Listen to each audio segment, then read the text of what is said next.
네, 안녕하세요. 저는 IT 시장조사기관 KRD의 김창훈이라고 합니다. 반갑습니다. 오늘은 여덟 번째 통계로 보는 세상에 대한 다양한 통계 자료를 또 말씀드리는 시간인데요. 저희가 이제 많이 접하고 있지만 또 사실은 잘 모르는 분야들이 있습니다. 특히 이제 우리나라 기업에 대해서 통계적으로 이렇게 저희가 좀 알아야 될 기본적인 내용들에 대해서 오늘 좀 소개를 해드릴까 합니다. 여러분들이 생각하시기에 우리나라 기업 수라고 하면 도대체 몇 개가 될까 아마 이런 생각들을 하시는 경우가 많은데 생각보다 의외로 많습니다. 우리나라 기업 수가 2021년 기준으로 총 614만 개입니다. 엄청나게 많은 거죠.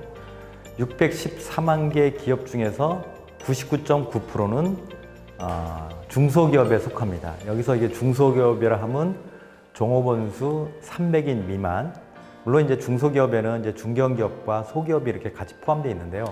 어쨌든 법적으로는 이게 중소기업이라 하면 종업원 수 300인 미만인 경우를 이제 우리가 중소기업이라 하고, 또 대기업은 중소기업에 비해서 종업원 수가 300인 이상인 경우에는 주로 이제 대기업 집단으로 이제 분류하고 있는데요. 614만 개 기업 중에서 종사하는 직원 수가 총 2,500만 명입니다. 전체 인구의 절반 정도가 이제 샐러리맨인 거죠. 그러니까 이제 우리 생활과 가장 이제 어떻게 보면 밀접해 있는 게 이제 기업인 거죠. 특히 614만 개 기업 가운데서도 대기업, 소위 말하는 이제 대기업 집단은 평균 한 3,000개쯤 됩니다. 물론 이제 매년 조금 달라지긴 하는데 거의 뭐 1%도 안 되는 셈이죠. 전체 614만 개 기업이라 하면. 그리고 이제 대기업에 종사하는 종업원 수가 한 176만 명이 됩니다. 그러니까 전체 2,500만 명 가운데 대략 한 5% 정도 되는 거죠. 그래서 한 100명 중에 5명은 대기업에 다니는, 그리고 나머지 이제 95명은 중소기업 다니는, 이런 형태가 주로 이제 우리 주위에서 흔히 볼 수 있는 직장인이라고 보시면 될 것 같고요. 대기업을 저희가 조금 더 초거대 기업이랑 아주 거대 기업으로 좀 분류를 한다 그러면 대략 매출액이 1,000억 이상 되는 기업, 그러니까 아까 614만 개 기업 가운데 매출액이 1년에 1,000억 이상 되는 기업은 한 2,000개쯤 됩니다. 굉장히 작은 숫자죠.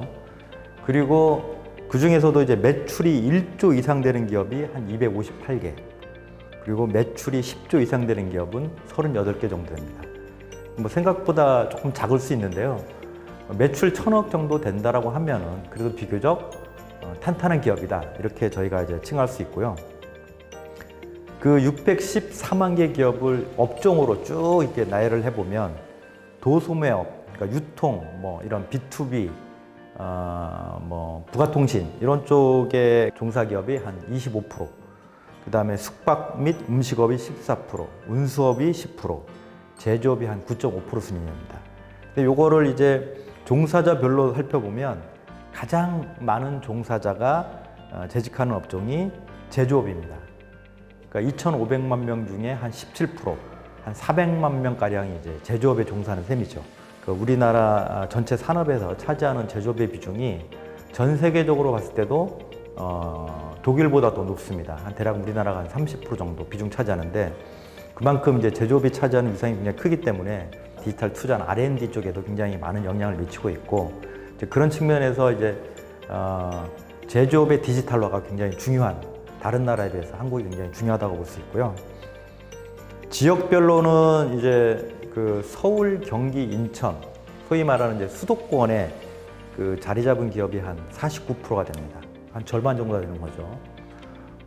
거기다가 이제 종사하는 종사자별로도 이런 수도권이 한 52%. 그러니까 전체적으로 우리나라 전체 산업의 한 절반 정도가 수도권에 위치해 있다. 물론 이제 수도권에 집중한 게 되게 중요하긴 하지만 또 지방 분권화라든지 지방산업 육성을 위해서도 이런 산업의 균형, 이런 불균형적인 요소들을 좀 개선하는 노력이 좀 필요할 거라고 보고요. 다음은 이제 기업 수명을 이제 뭐 인간이 다 수명이 있듯이 기업도 뭐 무한한 역사를 갖고 있는 건 아니니까요. 그래서 기업들도 평균 수명이 있습니다. 근데 이제 우리나라 기업들의 평균 수명이 한 12년 정도 됩니다. 이건 굉장히 낮은 편이죠. 그나마 이제 유가증권에 상장된 코스피 상장 기업들이 평균 수명은 한 33년. 그다음에 그 300인 미만 중소기업은 평균 한 10.7년입니다. 한 3분의 1 정도밖에 안 되는 거죠. 보통 이제 글로벌 500대 기업, 그러니까 포춘 500대 기업의 그 평균 수명을 보면 한 40년에서 50년 정도 되니까 한국 기업이 이제 글로벌 기업에 비해서는 평균 수명이 짧다고 할 수 있죠. 다음은 이제 이익을 한번 저희가 좀 볼 텐데, 기업이 아무리 이제 그 매출이 크다 하더라도 제일 중요한 게 이제 매출 대비 이익률이라는 게 있습니다.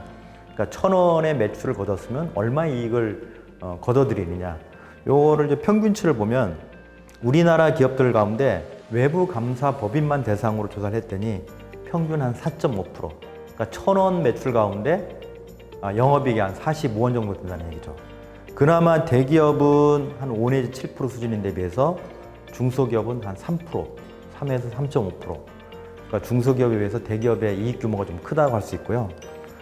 그렇다고 뭐 대기업이 5 내지 7%가 큰 거냐? 사실은 또 그렇지가 않습니다. 글로벌 기업 2,000개 기업을 대상으로 조사를 했더니 11%가 정도가 나왔습니다. 그러니까 한국 기업이 글로벌 기업에 비해서 수익성 지표는 그렇게 뭐 좋은 편은 아니다, 이렇게 좀 말씀드릴 수 있고요. 그나마 이제 IT 업종 쪽은 이제 수익성이 좀 나은 편인데 소프트웨어 기업은 한 10%, 그다음에 IT 서비스 기업은 한 7 내지 8%. 반면에 이제 뭐 네이버나 카카오나 NC소프트 같은 이런 게임이나 포털 업체들은 평균 한 20% 정도 상회합니다. 굉장히 높은 편이죠. 근데 뭐 그렇다고 또 이게 외국계 기업하고 비교했을 때 또 높은 편은 또 아닙니다. 참고로 이제 마이크로소프트나 애플 같은 글로벌 빅테크 기업들의 매출 대비 이익률은 한 30%를 상회하니까 뭐 우리나라보다 훨씬 높은 거죠. 그 다음에 또 하나 지표가 또 뭐가 있냐면 매출 대비 인건비 비율이라는 게 있습니다. 매출액에서 전체 인건비가 차지하는 비율이 어느 정도 되느냐. 우리나라 기업이 같은 경우에 한 100대 기업 기준으로 7% 정도 되고요. 그 다음에 상장 기업만 따지고 봤더니 한 10% 정도 됩니다. 근데 이제 네이버와 카카오 같은 이런 IT 업체들은 매출 대비 인건 비율이 한 20% 들고 있고요. 게임 업계는 더 높은데 평균 한 50%가 더 높습니다. 게임 업계에서는 굉장히 그 인건비에 대한, 여기는 뭐 단순히 이제 월급만 이제 계산된 게 아니고 뭐 각종 인센티브, 수당 이런 것들이 이제 포함된 비중이라고 말씀드릴 수 있고요. 또 하나 저희가 이제 좀 또 볼 수 있는 게 매출 대비 R&D, 그러니까 연구개발 투자 비율이 있는데 우리나라는 전체 평균 한 3.64%, 대기업이 한 3.91, 그다음에 중견기업이 2.53, 중소기업이 한 3.9% 정도 됩니다. 근데 이게 뭐 상대적으로 이게 어느 정도 수준이냐, 비교를 좀 해봐야 우리나라 수준을 좀 알 수가 있죠. 미국이 한 7.8%, 독일이 한 4.9% 정도 됩니다. 그러니까 글로벌 국가에 비해서는, 글로벌에 비해서는 조금 더 못 미치는 수준이고, 다만 이제 IT 기업들은 이제 매출 대비 연구개발 투자 비율이 2021년 기준으로 한 20.7%니까 상대적으로 굉장히 높은 편이죠. 소프트웨어 개발 합친 경우에는 한 7.3%, 그리고 글로벌 업체들 가운데서는 메타가 한 30%, 엔비디아가 최근에 굉장히 그 주목받고 있는 엔비디아가 27%, 아마존, 구글, 마이크로소프트가 한 13%, 14% 이렇게 지금 연구개발에 투자하고 있습니다. 이게 연구개발에 투자하는 비율이 높다는 게 반드시 뭐 좋은 건 아니지만 그만큼 수익성이 좋으면 R&D에 투자할 여력이 크기 때문에 그만한 또 성과를 낼 수 있고, 기존의 시장에서 계속적인 어떤 리더십을 유지하기 위해서는 이런 R&D 투자가 굉장히 중요할 수밖에 없다. 이런 측면에서 좀 우리나라 기업들이 좀 반성해야 되는 것도 있고 좀 시사하는 바가 좀 있다고 할 수 있습니다. 그 1인당 저희 평균 급여 요 부분을 좀 살펴보도록 할 텐데요. 우리나라 직장인들의 1인당 평균 급여가 대략 한 2021년 기준으로 한 4천만 원쯤 됩니다. 4,024만 원. 업종별로는 금융보험업이 한 9천만 원, 그다음에 뭐 전기가스도업이 한 7,400만 원 이렇게 순으로 나타나는데요. 1억 원을 넘는 연봉자는 2021년 기준으로 130만 명이 넘는 걸로 나와 있습니다. 그래서 전체 직장에 다니는 2,500만 명 가운데 1억 원 이상 봉급자 비율은 대략 한 5%, 그러니까 100명 중에 5명 정도가 연봉 1억 이상을 받는 직장인이다, 이렇게 보시면 될 것 같습니다. 마지막으로 이제 IT 업계 한정에서 통계를 좀 보도록 하겠는데요. 우리나라는 이제 그 IT 서비스와 소프트웨어, 그 게임 회사만 한정해서 놓고 본다면 기업 수가 대략 한 3만 개쯤 됩니다. 이 중에 그 소프트웨어 기업이 한 18,000개, 서비스 기업이 10,000개, 게임 회사가 한 2,000개가 되죠. 그리고 여기에 종사하는 인력이 한 40만 명 정도가 됩니다. 이 중 그 절반 정도인 20만 명이 IT 서비스 업계에 종사하고 있고, 소프트웨어 기업 종사자가 15만 명, 그리고 게임 회사 종사자가 한 5만 명 정도, 그렇게 좀 구성이 되어 있습니다.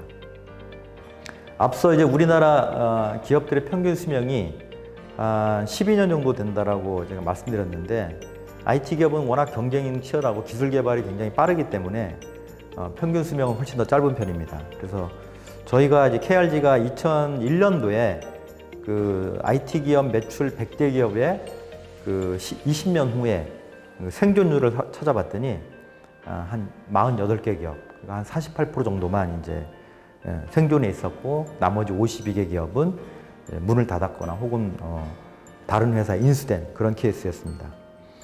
그 우리나라 국책연구소인 그 소프트웨어 정책연구소에 따르면 1991년 이후에 우리나라의 그 소프트웨어 기업이 한 48,000개가 있었다고 합니다. 이 중에 지금 27,000개가 이제 활동 중이고, 한 21,000개 정도 되는 기업이 이제 문을 닫았죠. 그래서 폐업한 그 소프트웨어 기업 가운데 63%는 5년 내에 이제 문을 닫았고, 10년 이상 생존한 기업은 10%가 채 안 되고, 20년 이상 된 기업은 한 0.4% 정도.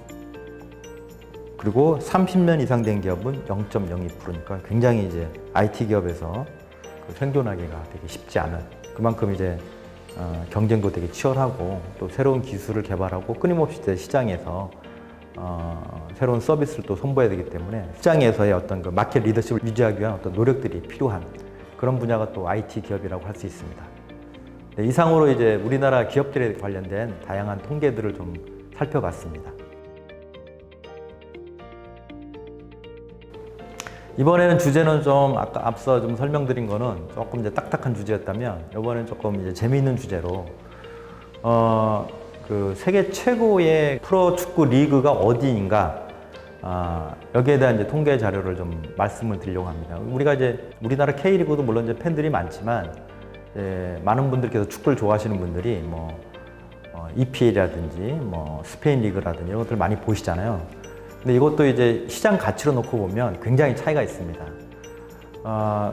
그 독일의 그 축구 시장 가치를 평가하는 기관이 있습니다. 트랜스마크트라는 기관인데, 여기서 이제 축구 선수의 개인적인 시장 가치도 이렇게 보여주지만, 그 구단의 가치도 같이 그 통계를 내서 주기적으로 좀 발표를 하고 있는데요.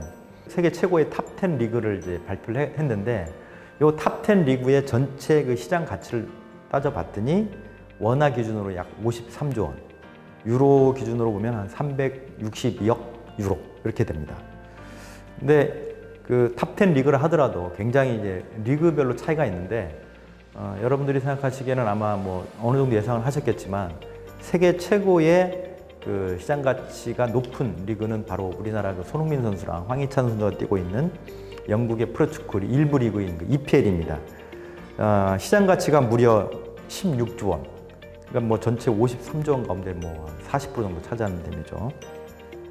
그래서 뭐 타 리그를 거의 압도할 정도로 EPL이 시장 가치는 굉장히 어마어마한 숫자입니다. 그리고 그 다음에 이제 2위, 3위 사이가 거의 비슷한데요. 2위는 스페인의 1부 리그인 라리가 리그.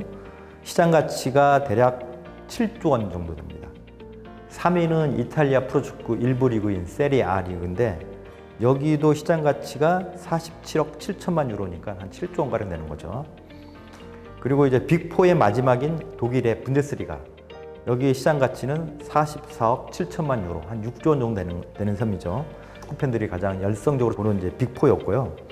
요 뒤를 이어서는 이제 그 5위가 바로 이제 프랑스, 우리나라 그 이강인 선수가 뛰고 있는 그 프랑스 축구 1부 리그인 리그앙.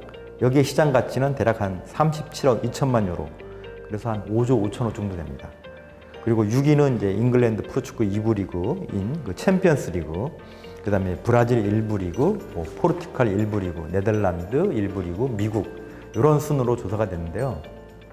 그러면 이제 궁금한 게 그럼 우리나라 K리그는 어느 정도 수준이 되냐? 시장 가치, 몸값으로 봤을 때 시장 가치로 놓고 보면 대략 한 2,300억 원 정도 됩니다. 그러니까 아시아에서는 그 일본이 4,200억 정도, 그러니까 우리나라보다 한 2,000억이 더 많은 거죠. 중국이 대략 한 2,000억. 그 재밌는 거는 최근에 이제 그 오일머니를 대거 투입해가지고 뭐 호날두라든지 뭐 네이마르 같은 세계적인 슈퍼스타들을 영입한 사우디아라비아 리그는 시장 가치가 대략 한 1조 5천억입니다. 그렇게 돈을 들여서 세계적인 스타들을 모았는데도 불구하고 EPL에 비해서는 한 16분의 1 정도밖에 안 되는 거죠. 그 EPL의 시장 가치는 K리그에 비해서 한 70배 정도 높은 편이고, 스페인 라리가 리그는 K리그보다 대략 한 32배 더 높은 시장 가치를 기록하고 있다. 이렇게 설명드릴 수 있습니다. 네, 이상 전 세계 최고의 프로축구 리그에 대해서 설명드렸습니다.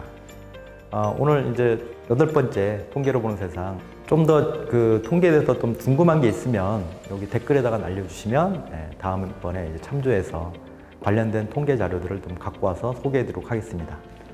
오늘 감사합니다.